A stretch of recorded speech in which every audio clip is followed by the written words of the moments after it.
का इदारा पार्लियामेंट्री जो प्रोसेस होता है, कार्रवाई है, उस पर भी बड़ी गहरी नज़र रखता है, इलेक्शंस के हवाले से भी गहरी नज़र रखता है। तो जो इलेक्शन तरामीम की गई हैं इलेक्शन एक्ट 2017 में, आपके ख्याल में उसके बाद जो धांधली का शोर मचता है, रिगिंग का, फ्री एंड फेयर इलेक्शन हमारे यहाँ नहीं होते, वो ख़त्म हो जाएगा? क्या अब इतनी फूल प्रूफ है ये जो सेक्शंस में तरमीम की गई हैं?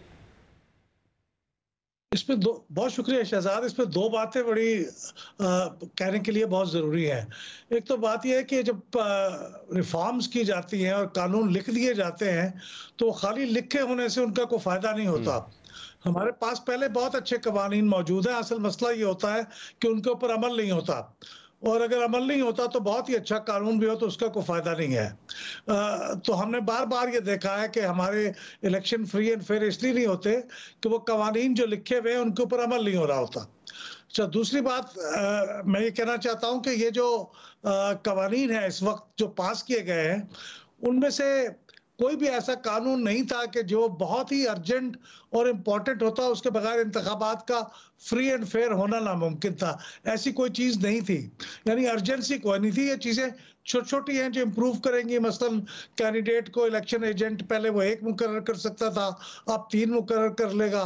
तो इस तरह की चीज़ें हैं। लेकिन दो चीज़ें बहुत अहम हैं जो मैं कहना चाहता हूँ। एक तो ये है कि ये अब इलेक्शन कमीशन को ये इख्तियार दे दिया गया है कि वो ऐसे पोलिंग स्टाफ के लोग जो उनकी हिदायत ना माने, जो कुछ गलत काम करें, तो पहले वो सिर्फ डिसिप्लिनरी एक्शन कर सकते थे, यानी महकमाना उनके खिलाफ कार्रवाई हो सकती थी। अब क्रिमिनल प्रोसीडिंग्स भी हो सकती हैं। तो ये हमने कि डस्का के इलेक्शन में जो कुछ लोग उसके जिम्मेदार पाए गए थे, इलेक्शन कमीशन ने उनके खिलाफ क्रिमिनल प्रोसीडिंग्स करने की कोशिश की तो अदालत ने उन्हें रोक दिया। तो शायद इस कानून के पास होने के बाद इलेक्शन कमीशन का इख्तियार बढ़ जाएगा, और ये मैं पॉजिटिव चीज समझता हूँ।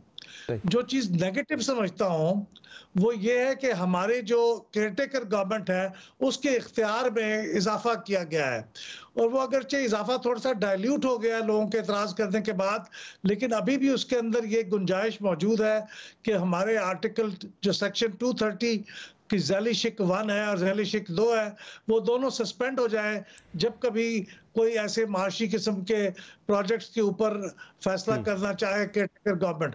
तो ये बहुत खतरनाक बात है, तो इसलिए कि वो सब सेक्शन 1 और सब सेक्शन 2 जो है वो लिमिटेशन मुकर्रर करती है केयरटेकर गवर्नमेंट। अगर वो खत्म हो जाएंगे, खा वो किसी एक कानून के लिए ही हो, तो वो खतरनाक है। तो अहमद साहब, क्योंकि इसमें पहले तो जो तब्दीली लाई जा रही थी उस पर पार्टीज का जो इत्तेहादी हैं PMLN के, उनका भी एतराज था, जिसमें कहा था कि केयरटेकर सेटअप जो है कोई भी अर्जेंट मैटर को देख सकती है। ट्रांसफर्स के हवाले से भी था कि वो ट्रांसफर भी कर सकते हैं शेड्यूल जारी होने से पहले।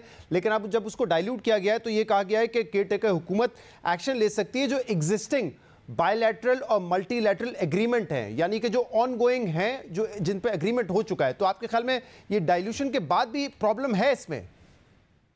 बिल्कुल प्रॉब्लम है, इसलिए कि अगर वो फॉर एग्जांपल सब सेक्शन 1 और सब सेक्शन 2 जो कि केयरटेकर गवर्नमेंट के इख्तियारात पे की लिमिटेशन जो को डिफाइन करते हैं, वो जब कभी वो ख़त्म करना चाहें, वो किसी भी एग्जिस्टिंग एग्रीमेंट में थोड़ी सी ऐसी कॉस्मेटिक तब्दीली की खातिर भी उसको सस्पेंड कर सकते हैं, तो वो उस वक्त सस्पेंड हो जाएगा। तो इससे गलत फ़ायदा उठाए जाने का इम्कान है। और मैं ख़ास तौर पे ये बताता हूँ कि हमारे कॉन्स्टिट्यूशन के अंदर प्रीएम्बल में बात लिखी हुई है कि सिर्फ इलेक्टेड लोग जो पब्लिक के रिप्रेजेंटेटिव हैं वही इख्तियारात इस्तेमाल कर सकते हैं। तो ये आइन के प्रीएम्बल की सरियन खिलाफ वर्जी है कि अनइलेक्टेड लोगों को आप इख्तियारात बढ़ा रहे हैं। ये असूली तौर पर गलत बात है।